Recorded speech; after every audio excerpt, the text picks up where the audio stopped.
Camioanele astea au invadat centrul orașului. Deși de obicei le depășim în trafic, pentru câteva zile au devenit motivul pentru care oamenii s-au oprit, au zâmbit și și-au scos telefoanele. Pentru că oamenii ăștia pun lucrurile în mișcare, adică ne aduc mâncarea, materiale de construcții, combustibil, piesele de schimb, mobilă și multe altele.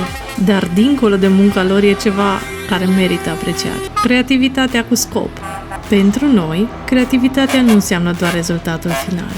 Și procesul contează.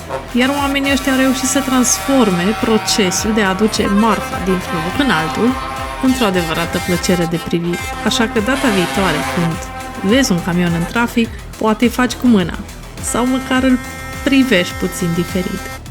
Ăsta da, Truck Festival